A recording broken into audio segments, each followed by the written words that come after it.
नमस्कार, मैं हूं जय दुबे और आपका स्वागत है एशियन न्यूज के इस खास प्रोग्राम एशियन स्पेशल में।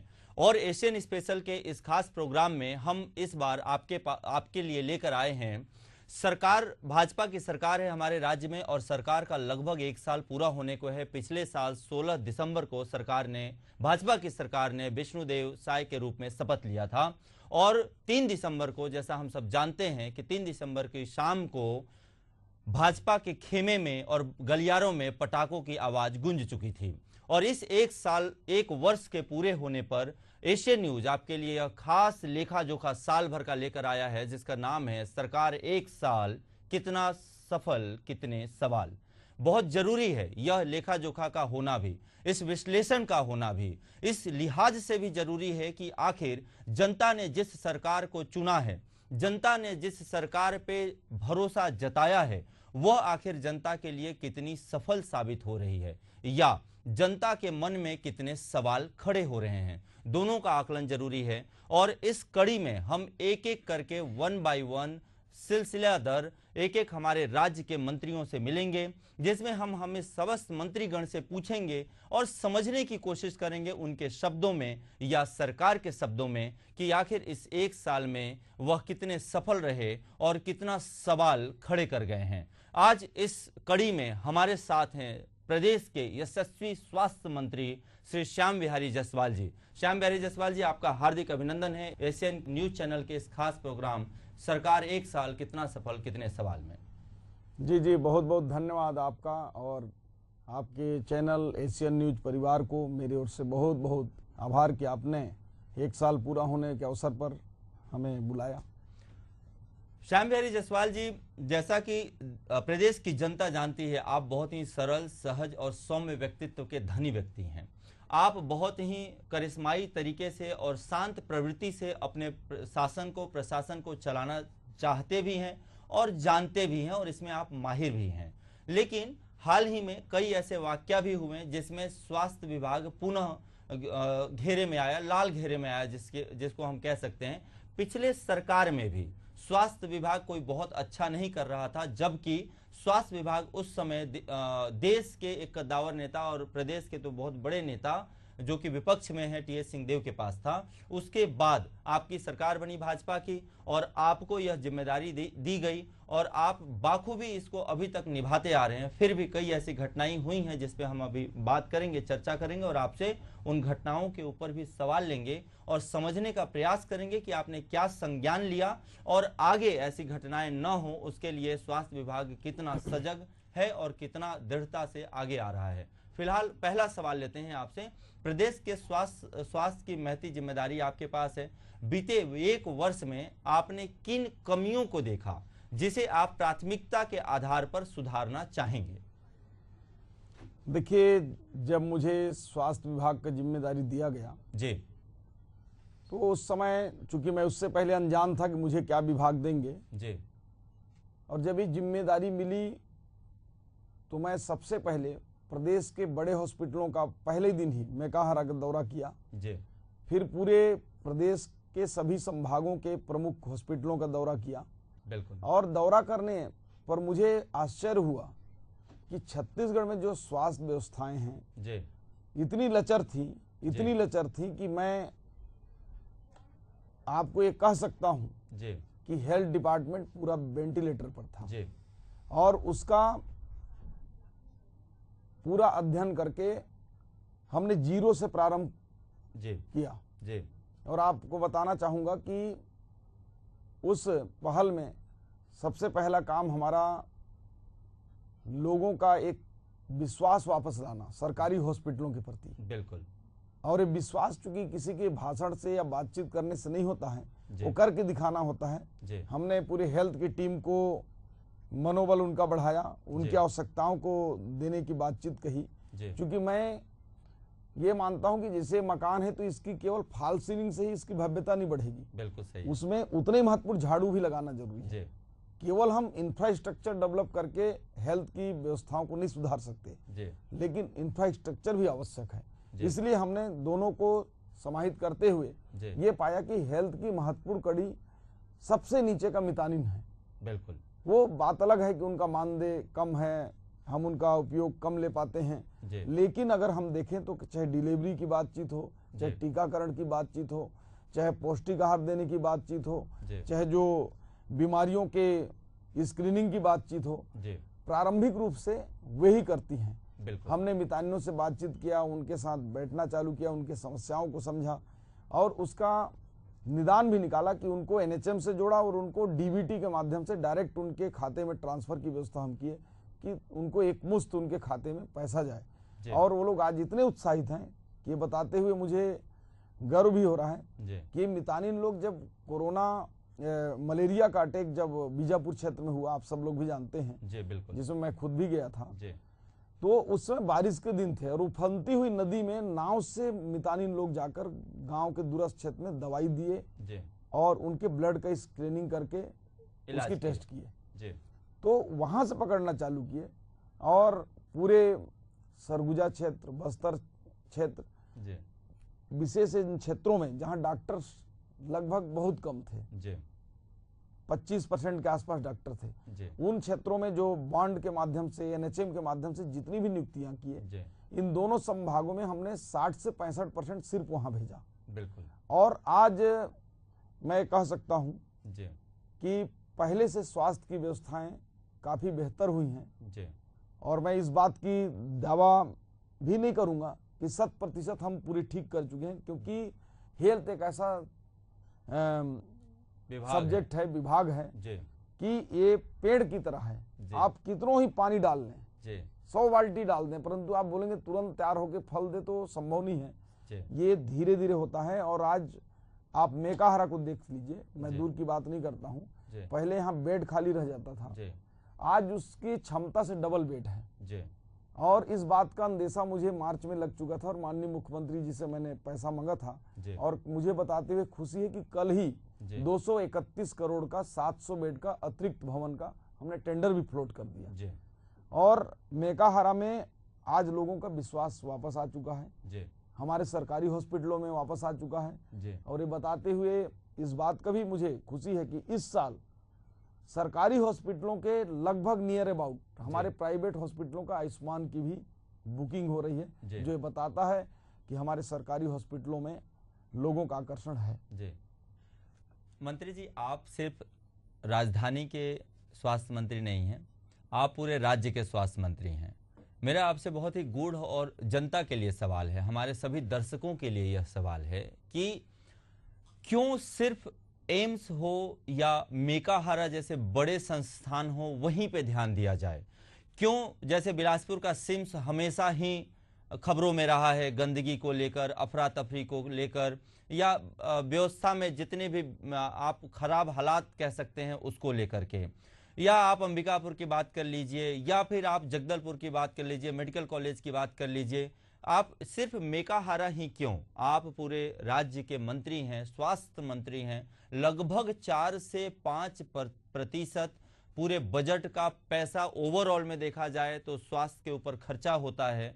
फिर चूंकि आप बहुत प्रखर भी हैं, तेज भी हैं, अभी नए नए आपने मंत्री पद का प्रभार भी संभाला है, 4 साल अभी आने वाले पोर्टफोलियो में आपके पास ये मंत्रालय रहने वाला है, तो आप क्यों कुछ ऐसा प्लान नहीं करते जिससे कि हर कोना में, हर छोटे छोटे शहरों में भी सरकारी अस्पतालों की व्यवस्था इतनी सुदृढ़ हो कि प्राइवेट अस्पताल में जाके लाखों रुपए देने की गरीब आदमी की मजबूरी न हो?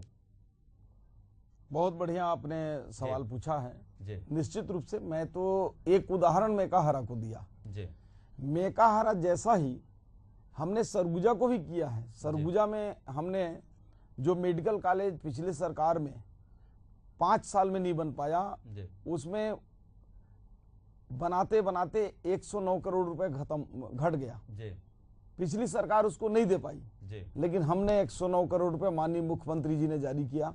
अब वहां का मेडिकल कॉलेज का, हॉस्पिटल का भवन परिपूर्ण रूप से बनेगा।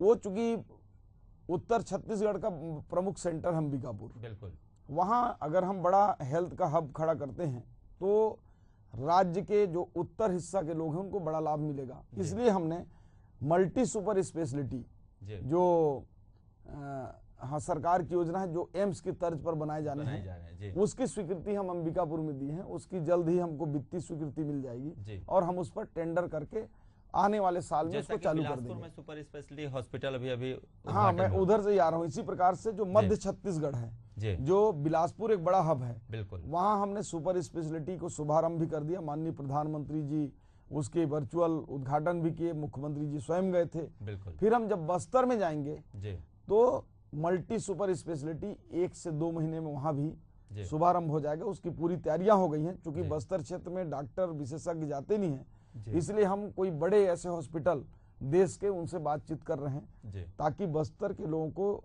यहाँ रायपुर राजधानी में इलाज कराने ना आना पड़े। तो वहां भी हमने चिंता किया है। और केवल बड़े संस्थानों नहीं, हमने उप स्वास्थ्य केंद्र में भी आप जाकर आज देखेंगे तो जितनी भी रिक्तियां थे हमने पूरे जिलों को भरने के लिए कह दिया है। और बताते हुए खुशी है कि हमारे लगभग हमने 1200 सरकार बनने के बाद हेल्थ में एनएचएम के माध्यम से नियुक्तियां भी कर दी।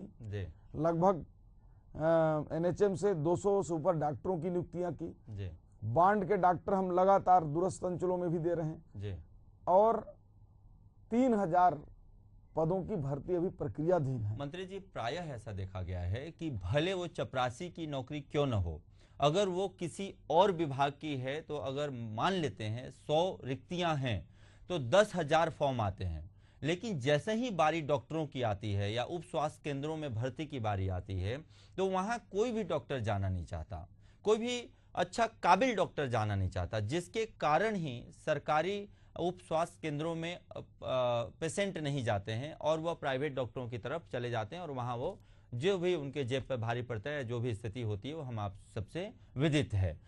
हम उनके स्केल में, पे स्केल में ऐसा क्या सुधार करें, या राज्य सरकार कितनी गंभीर है इस बात को लेकर के कि डॉक्टरों, अच्छे डॉक्टर को मुहैया कराना दूरस्थ क्षेत्रों में अच्छे पे स्केल पर ही हो सकता है? निश्चित रूप से आपका ये प्रश्न बहुत लाजमी है और मैं ये स्वीकार करता हूँ कि प्रदेश में विशेषज्ञ डॉक्टरों की विशेष रूप से बहुत कमी है जी। और विशेष रूप से जो बस्तर और सरगुजा हैं, उधर कोई जाने के लिए इच्छुक होता नहीं है। इसलिए हमने पहला फेज में अभी मेडिकल कॉलेज में जो प्रोफेसर हैं, एसोसिएट प्रोफेसर हैं, सीनियर रेसिडेंस हैं, उनको 46% हमने सैलरी बढ़ा दिया है उनका। और 23% जो मैदानी क्षेत्र है इनमें किया है। और एक बात मैं आपको और बता दूं, विशेष रूप से अभी मेडिकल कॉलेज के संदर्भ में बता रहा हूं कि हमने एक ऐसा रिफॉर्म किया है कि इतिहास में पहली बार ऐसा हुआ है कि अभी तक मेडिकल कॉलेज को 25,000 से ऊपर खर्च करने के लिए फाइल मंत्री के पास भेजना पड़ता था। बिल्कुल। वो चैनल से घूम के आते आते जो है 2 महीना हो जाता था। तब तक उसकी 2 महीने तक अगर एक नल का टोटी पूरा बदलना है तो उसके लिए इंतजार करना पड़ता था। हमने अभी 5 लाख तक डीन और वहां के मेडिकल सुपरिंटेंडेंट है, उनके हस्ताक्षर से बिना पूछे वो 5 लाख तक का इमीडिएट खर्च कर सकते हैं। इसी प्रकार 10 लाख रुपया तक का एक फाइनेंस की कमेटी बनाकर, हॉस्पिटल का ही, उसमें फाइनेंस के रहेंगे, ये 3-4 लोगों का कमेटी बना के वो 10 लाख तक खर्च कर सकते हैं। और बड़ा खर्च करना हुआ तो कमिश्नर की अध्यक्षता में जो ऑटोनॉमस बॉडी है उसमें जो है 2 करोड़ रुपए तक हमने छूट दे दिया है। और उससे परिणाम ये होगा कि जैसे प्राइवेट हॉस्पिटल आज अपना स्वतः ही निर्णय ले सकते हैं, एम्स अपना स्वतः निर्णय ले सकता है, तो एम्स के तर्ज पर हमने जो हमारे मेडिकल कॉलेज हैं उनके हॉस्पिटल्स को, कॉलेज को ऑटोनॉमस बॉडी में बहुत बड़े अधिकार दे दिए हैं। साथ ही साथ मैं उसकी भी बात करना चाहूंगा कि डॉक्टरों को कमी को देखते हुए पहली बार छत्तीसगढ़ में, और मैं अन्य राज्यों का तो डेटा नहीं है मेरे पास, लेकिन माननीय विष्णुदेव साय जी ने, माननीय मुख्यमंत्री जी ने 4 मेडिकल कॉलेज की स्वीकृति पहला ही 100 दिन के अंदर में जो मार्च बजट में उन्होंने दिया, और 4 मेडिकल कॉलेज का हम टेंडर निकाल चुके हैं। इसमें एक मनेन्द्रगढ़ है, एक कवर्धा है, एक दंतेवाड़ा है और एक जांजगीर चांपा है। तो मुझे लगता है कि इन 4 मेडिकल कॉलेज के बढ़ने से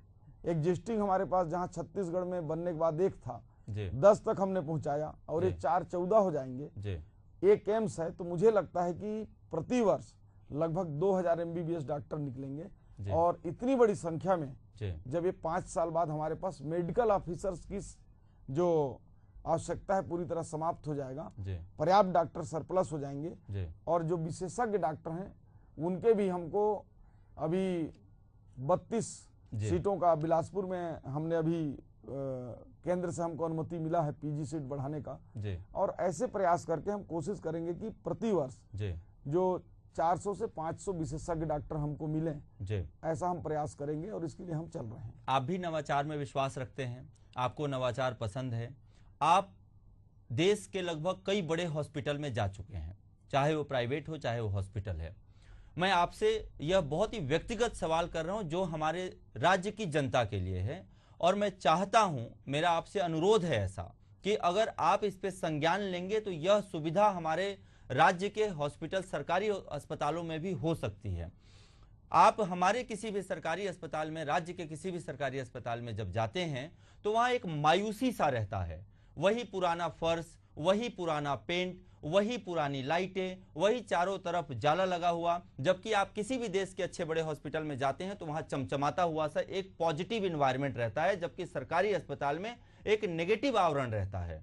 क्या सरकार के पास सब कुछ है, सिर्फ इस नवाचार के सोच की कमी है? क्या आपको नहीं लगता कि आपको खुद संज्ञान लेकर के इसको करना चाहिए और सभी स्वास्थ्य विभाग के सभी सरकारी अस्पतालों में एक पॉजिटिव इन्वायरमेंट होना चाहिए? टाइल्स अच्छे हों, फर्श अच्छा हो, पेंट अच्छे हों, जाला न लगा हो, साफ सफाई किया हो। आपको नहीं लगता कि ये कदम उठाया जाना चाहिए मंत्री जी?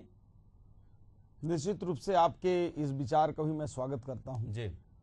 और जैसा आप सोच रहे हैं जी, वैसा मैं भी मंत्री बनने के बाद सोचा जी, और माननीय मुख्यमंत्री जी को बताया भी जी। तो आपके सोच के ही परिणाम और उससे 2 कदम और आगे जी। हमने अभी, चूंकि हम एक साथ, हमारे पास राज्य में चूंकि एक निर्धारित बजट होता है, बिल्कुल, हम किसी सेक्टर में एक साथ खर्च नहीं कर सकते। जी। इसलिए प्रदेश के सभी संभागों के एक एक मुख्यालय या सबसे इंटीरियर में, मुख्यालय नहीं, क्योंकि मुख्यालय में तो कई जगह मेडिकल कॉलेज भी हैं, जी।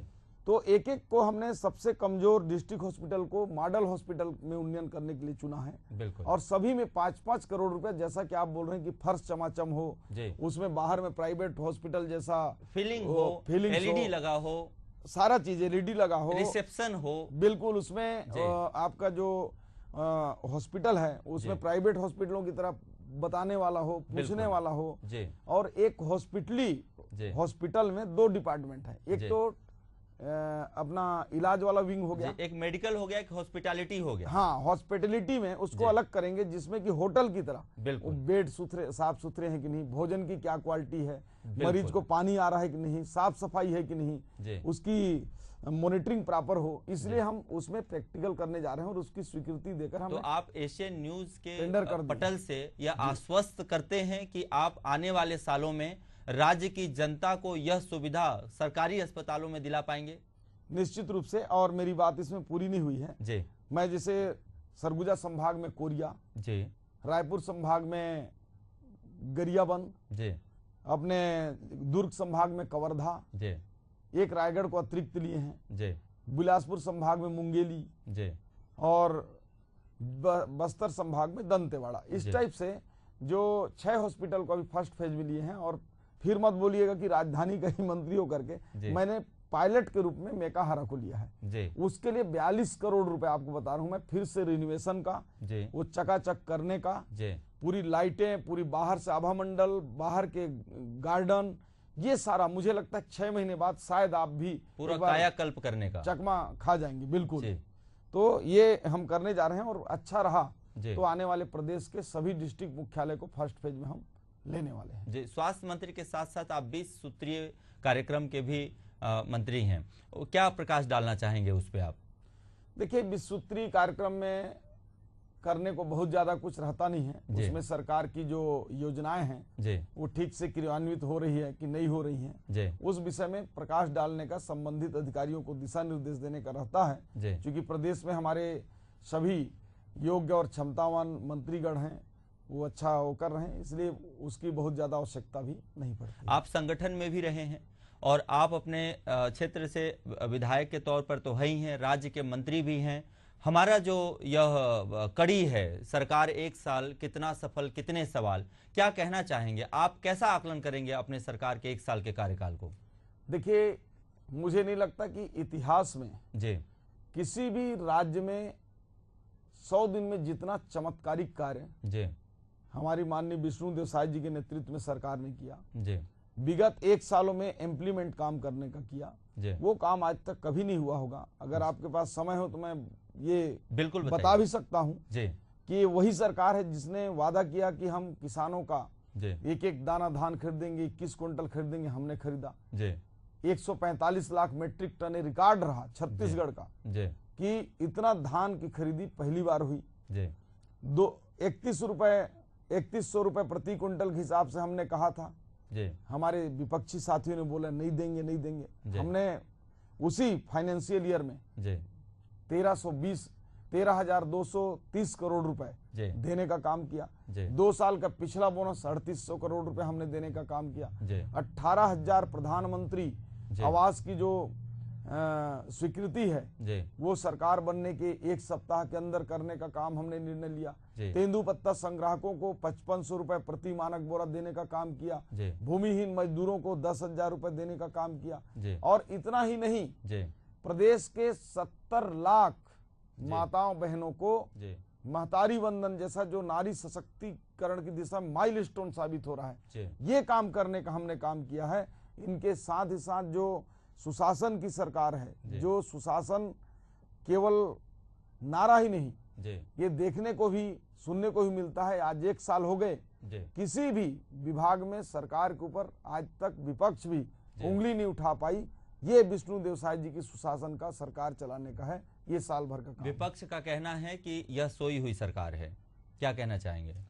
देखिए, विपक्ष जब जब कुछ कुछ बोलते हैं, जी माननीय प्रधानमंत्री जी को जब चुनाव चल रहा था दूसरा टर्म में, जी तो किस प्रकार के अपशब्द कहते थे, जी किस प्रकार की भाषा का उपयोग करते थे, जी। उसका परिणाम हुआ कि अपने भारतीय जनता पार्टी अकेले दम पे 303 सीट ले आई। जी उसी प्रकार से मैं अभी उदाहरण दे सकता हूं आपको रायपुर दक्षिण का। जी ये हमारे प्रत्याशी सुनील सोनी जी को निष्क्रिय प्रत्याशी बताते थे। बिल्कुल, आप सब लोग भी चलाते थे कि निष्क्रिय वर्सेस युवा। जी क्या हुआ, जनता ने जवाब दिया। जी बिल्कुल, उनको जितने वोट मिले उससे ज्यादा 4000 वोट का हमारे लीड का अंतर है। लीड का अंतर है। इतिहास का सबसे ज्यादा वोट प्रतिशत 65% से ऊपर जी सुनील सोनी जी को भारतीय जनता पार्टी कैंडिडेट के रूप में मिला। बिल्कुल, तो आज अगर वो सोई हुई शायद बोल रहे हैं, जी ये सोई हुई सरकार नहीं है, साय साय सरकार है। जी ये साय विष्णुदेव साय जी की साय साय काम करने वाली सरकार है। और ये सोई हुई बोल रहे हैं तो निश्चित रूप से कुछ सरकार का बहुत बड़ा और भला होने वाला है। मुझे ऐसा लगता है जितने ही ये हमको ये कोसेंगे, जितने ही ये भला बुरा कहेंगे, उतना ही हम और अच्छे से। खैर, विपक्ष जितना भी आरोप लगाता है भाजपा उतना ही निखर के आती है, अभी तक तो यही देखा गया है। अगला और एक बड़ा सवाल है कि खजाना खाली होते जा रहा है, महतारी बंधन योजना हो या फ्री बीज हैं, वोट लुभाने के लिए जो आप लोगों ने अपने घोषणा पत्र में लिखा था उसको आपने पूरा तो किया, इसमें कहीं कोई दो राय नहीं है, लेकिन उसको पूरा करने के चक्कर में पूरा खजाना खाली हो गया साल भर में और सरकार के पास कोई भी विकास स्वरूपी काम करने के लिए पैसा नहीं बचा है। क्या कहना चाहेंगे? देखिए, ये तो केवल विपक्ष की मनगढ़ंत कहानी है। मैं आपको बताना चाहूंगा कि सरकार का काम खजाने को भर कर रखना केवल नहीं है जी।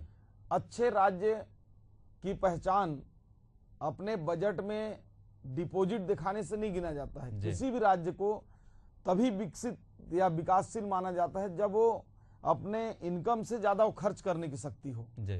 क्योंकि आज प्रतिस्पर्धा का दौर है जी। और मैं आपको बताना चाहूंगा कि आज अगर महतारी वंदन सरकार ने चालू किया तो केवल वोट बैंक की राजनीति नहीं है जी। आज प्रदेश के उन लाखों महिलाओं से, माताओं बहनों से आप बात कर सकते हैं कि उनके जीवन में क्या प्रभाव पड़ा है जी। आज छत्तीसगढ़ का किसान केवल एक फसल धान के भरोसे, जो किसान के बारे में पहले चित्रण होता था फटा हुआ बनियान पहनकर, छोटी सी लंगोट लगाकर, बिल्कुल मैले कुचले कपड़े पसली दिखता हुआ, ऐसा चित्रण किसान के बारे में होता था। बिल्कुल आज अगर किसान को सरकार भरपूर दाम दे रही है तो आज छत्तीसगढ़ का किसान खुशहाल हो रहा है। यही तो विष्णु का सुशासन है। ये बात जो है विपक्ष को हजम नहीं हो रहा है। अपने आप के कार्यकाल को पिछले लगभग 365 दिनों में 10 में कितना नंबर देना चाहेंगे जसवाल साहब? देखिए, आप भी जानते हैं कि परीक्षा लिखने वाला कभी नंबर नहीं देता जी। ये तो हम आप लोगों के ऊपर ही कॉपी आपको दे दी गई है। देखिए, फिर भी मन में तो परीक्षा लिखने वाला 100 में 100 समझ के चलता है जी।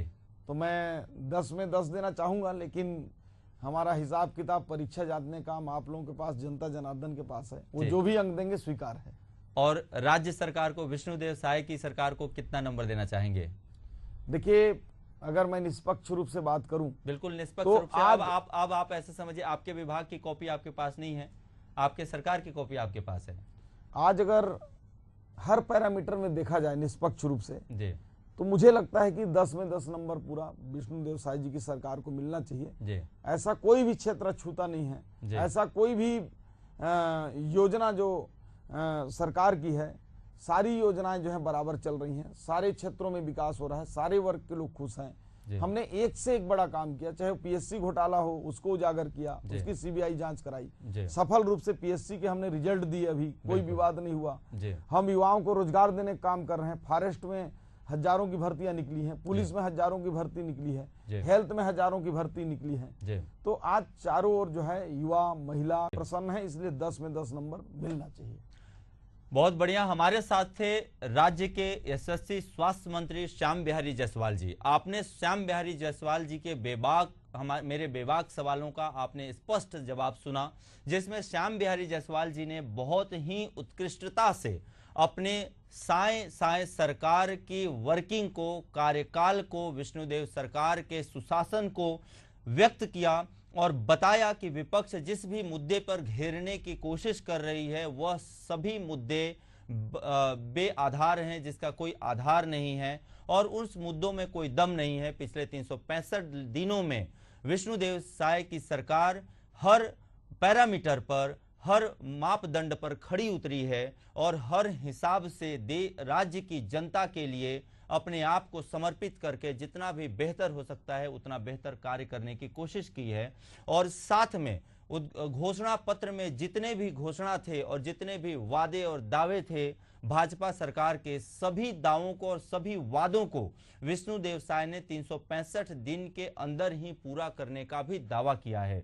साथ में स्वास्थ्य क्षेत्र जो कि बड़ा पोर्टफोलियो है, जो कि श्याम बिहारी जायसवाल जी के कंधों पर है, श्याम बिहारी जायसवाल जी ने उस जिम्मेदारी को बाखूबी निभाया है। और छोटी मोटी घटनाओं को अगर नजरअंदाज किया जाए तो स्वास्थ्य क्षेत्र में बड़े अंतर लाने के लिए और बड़े रूप में, बड़े पैमाने पर सुधार लाने के लिए व्यापक तौर पर कदम उठाए जा रहे हैं और फंड की भी कमी न हो, किसी भी तरीके से कोई फंड कम न हो, इसलिए विष्णुदेव साय की तरफ से व्यापक तौर पर, वित्त विभाग की तरफ से व्यापक तौर पर फंड भी एलोकेट किया जा रहा है, जिससे कि सारे कार्य अच्छे से हो सके और राज्य की जनता को स्वास्थ्य के क्षेत्र में एक नए आयाम को देखने को मिले और वह मेट्रो सिटी के तर्ज पे सरकारी अस्पतालों में, गौर कीजिएगा, मेट्रो सिटी के प्राइवेट हॉस्पिटल के तर्ज पर राज्य के सरकारी अस्पताल में उस सुविधा का अनुभव ले सकें और इसी तरह के नए कायाकल्प की कोशिश की जा रही है।